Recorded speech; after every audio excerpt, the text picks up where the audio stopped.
aprendamos en esta lección las palabras de Juan, cuando dijo: en el principio era el Verbo y el Verbo estaba con Dios y el Verbo era Dios, por él todas las cosas fueron hechas y sin él nada de lo que es hecho hubiera sido hecho.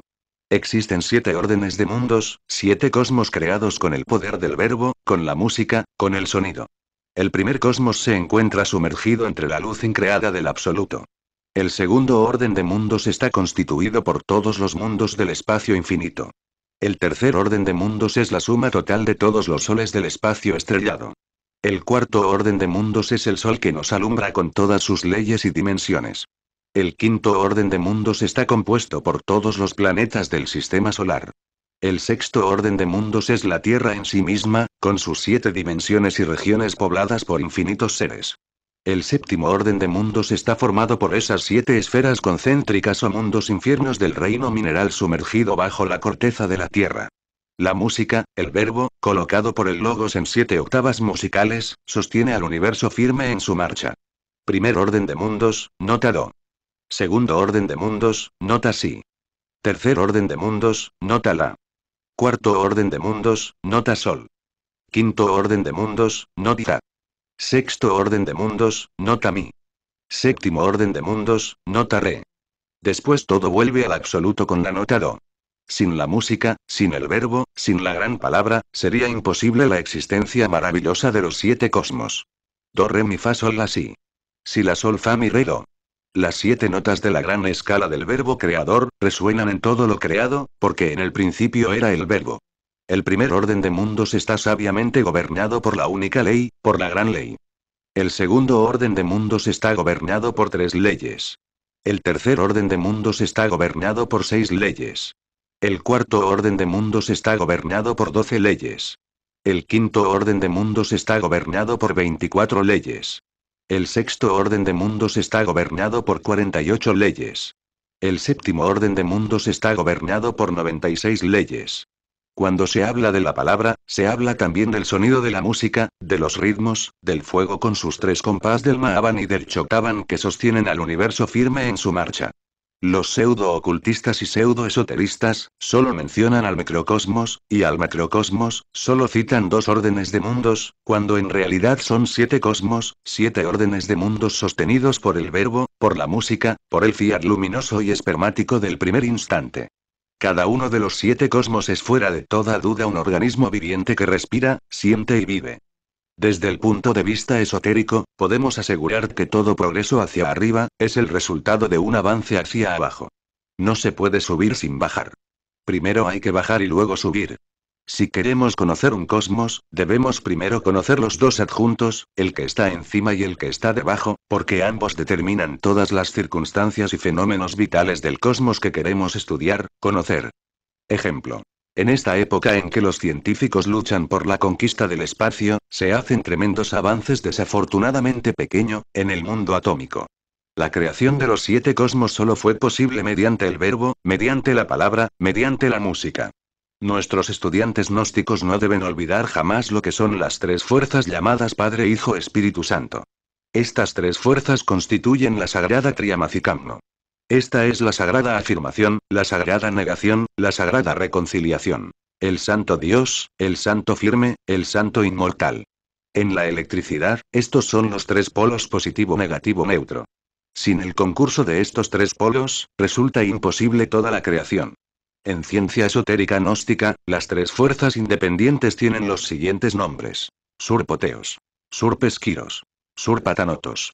Fuerza impulsora, afirmativa, positiva. Fuerza negativa, fuerza de negación, fuerza de resistencia. Fuerza reconciliadora, fuerza liberadora, fuerza neutralizadora. Estas 3 fuerzas en el rayo de la creación parecen 3 voluntades, 3 conciencias, 3 unidades. Cada una de estas 3 fuerzas contiene en sí misma todas las posibilidades de las 3. Empero en su punto de conjunción, cada una de ellas manifiesta solamente su principio. El positivo, el negativo o el neutro. Es interesantísimo ver las 3 fuerzas en acción. Ellas se separan, se alejan y luego se reencuentran para formar nuevas trinidades que originan mundos, nuevas creaciones.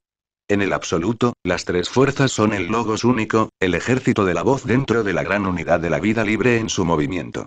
El proceso creador de la sagrada Triamacicamno cósmica común se inició con el conubio sexual de la palabra porque en el principio era el verbo, y el verbo estaba con Dios y el verbo era Dios. Por él todas las cosas fueron hechas y sin él nada de lo que es hecho, hubiera sido hecho. De acuerdo con la sagrada ley de Hepta para Parsinok, la ley del 7, se establecieron 7 templos en el caos para la construcción de este sistema solar. De acuerdo con la ley sagrada de Triamacicamno, la ley del 3, los Elohim se dividieron en 3 grupos dentro de todo templo para cantar de acuerdo con la liturgia del fuego. El trabajo de hacer fecunda a la Prakriti, es decir, el caos, a la madre cósmica, el gran vientre, es obra siempre del muy sagrado Teomersmálogos, la tercera fuerza. Dentro de cada templo se organizaron los 3 grupos así. Primero, un sacerdote. Segundo, una sacerdotisa. Tercero, un grupo neutro de Elohim. Si tenemos en cuenta que los Elohim son andróginos, entonces es claro que tuvieron que polarizarse a voluntad en forma masculina, femenina y neutra, de acuerdo con la sagrada Triamacicamno cósmica común. El sacerdote y la sacerdotisa ante el altar y en la planta baja del templo, el coro andrógino de los Elohim.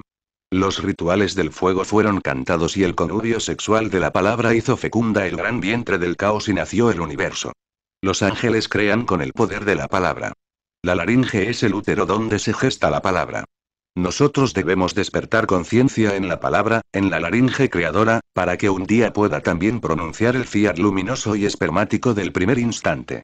La conciencia duerme en nuestra laringe, somos inconscientes con la palabra, necesitamos hacernos plenamente conscientes de la palabra.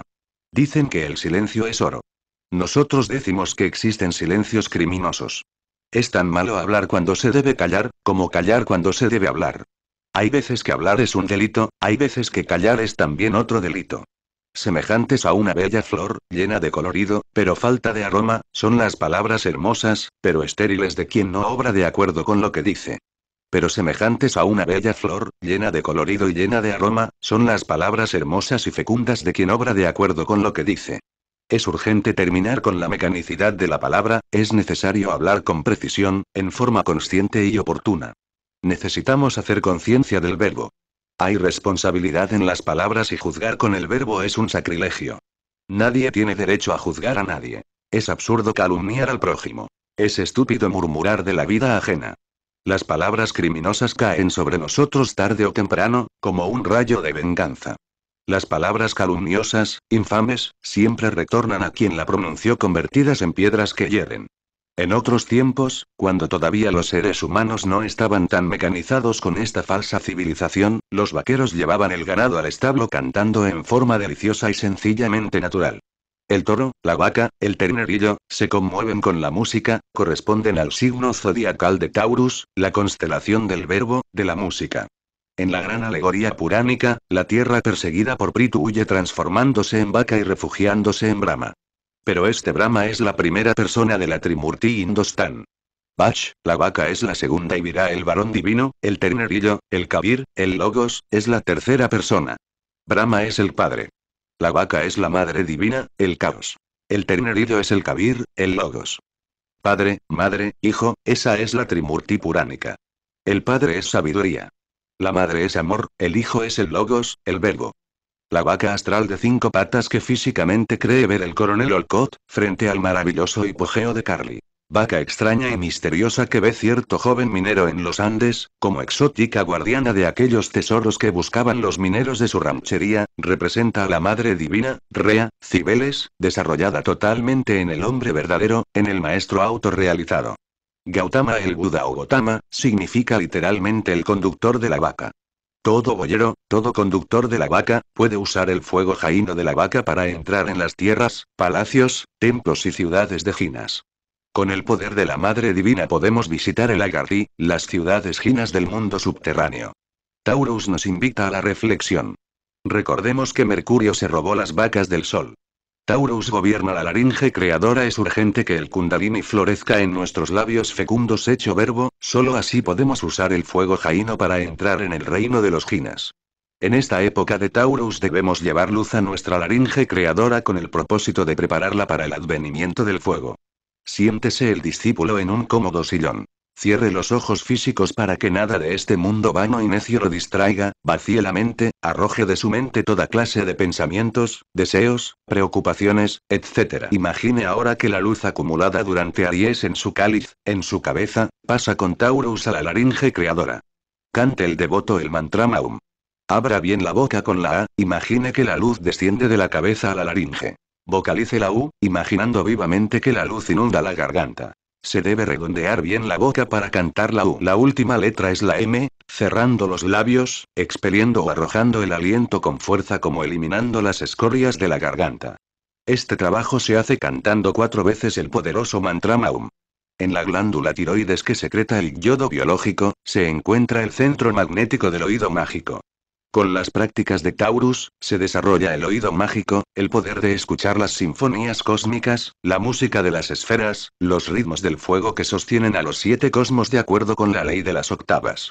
La glándula tiroides está situada en el cuello, en la laringe creadora. La glándula tiroides está gobernada por Venus y las paratiroides están gobernadas por Marte. Taurus es casa de Venus. La piedra de Taurus es el ágata, el metal de este signo es el cobre. En la práctica hemos podido evidenciar que los taurinos no deben casarse con personas de Acuario, porque fracasan inevitablemente, debido a la incompatibilidad de caracteres. El signo de Taurus es fijo, de tierra, tiende a la estabilidad y como el signo de Acuario es aéreo, móvil revolucionario, es claro que resultan incompatibles. Los taurinos son como el buey, mansos y trabajadores, pero cuando se enfurecen son terribles como el toro. Los taurinos pasan en su vida por grandes decepciones amorosas, son reservados, conservadores, siguen paso a paso, como el buey, por el camino trazado. Los taurinos son muy sensibles, la ira en los taurinos es de lento crecimiento y suele culminar en fuertes estallidos volcánicos. El tipo mediocre de Taurus suele ser muy egoísta, glotón, pendenciero, pasional, iracundo, orgulloso. El tipo superior de Taurus está lleno de amor, ama la música clásica, la sabiduría, trabaja con alegría por la humanidad, es muy inteligente, comprensivo, fiel, sincero en la amistad, buen padre, buena madre, buen amigo, buen hermano, buen ciudadano, etc. La grandeza mística del mitraico toro no comprendida por la gente superficial de esta época tenebrosa del siglo XX, degeneró más tarde en el culto al becerro de oro. La vaca sagrada simboliza a Isis, la madre divina y su becerro o ternerillo representa a Mercurio el mensajero de los dioses, el Kabir, el Logos. En el signo del toro se incluyen esotéricamente las Pléyades, las cabrillas o vacas celestes, estas últimas parecen 7, pero en realidad son más de 2000, con sus nebulosas mayas, su estrella principal Alcione, y sus compañeras Atlas, Taigete, etc. En torno del ojo rojizo del toro Aldebarán, el único que con Antares, corazón del escorpión, puede competir en coloración con Marte, se agrupan en forma extraordinaria y maravillosa las telescópicas Híadas, otra vacada celeste. Tras el toro viene el gigantesco Orión. Por encima y hacia el norte de la constelación del Toro, existe este grupo celeste, simbólico del rey Cefeo, Céfiro o Céfiro, de la reina Casiopea. Del libertador Perseo con la cabeza de la medusa entre sus manos y la Andrómeda, la liberada. Mientras que delante ha salido la ballena rodeada de Piscis y Acuario. El panorama de Taurus y sus regiones siderales vecinas es realmente asombroso. Capítulo 3 Géminis 22 de mayo al 21 de junio. La identificación y la fascinación conducen al sueño de la conciencia. Ejemplo. Vais muy tranquilos por la calle. Os encontráis de pronto con una manifestación pública. Vociferan las multitudes, hablan los líderes del pueblo, ondean al aire las banderas, las gentes parecen como locas, todos hablan, todos gritan. Aquella manifestación pública está muy interesante. Ya vosotros os olvidasteis de todo lo que teníais que hacer, os identificáis con las multitudes, las palabras de los oradores os convencen. Tan interesante está la manifestación pública, habéis olvidado de sí mismos, os habéis identificado tanto con aquella manifestación callejera, que ya no pensáis en otra cosa, estáis fascinados, ahora caéis en el sueño de la conciencia. Mezclados con las multitudes que gritan, vosotros también gritáis y hasta lanzáis piedras e insultos. Estáis soñando a lo lindo, ya ni sabéis quién sois, se os ha olvidado todo. Vamos ahora a ponernos otro ejemplo más sencillo. estáis en la sala de tu casa sentados ante la pantalla de televisión, aparecen escenas de vaqueros, hay balaceras, tramas de enamorados, etcétera, etcétera. La película resulta muy interesante, ha llamado totalmente vuestra atención, ya os habéis olvidado tanto de sí mismos, que hasta gritáis entusiasmados, estáis identificados con los vaqueros, con los balazos, con la pareja de enamorados. La fascinación es ahora terrible, ya ni remotamente os acordáis de sí mismos, habéis entrado en un sueño muy profundo, en esos momentos solo queréis ver el triunfo del héroe de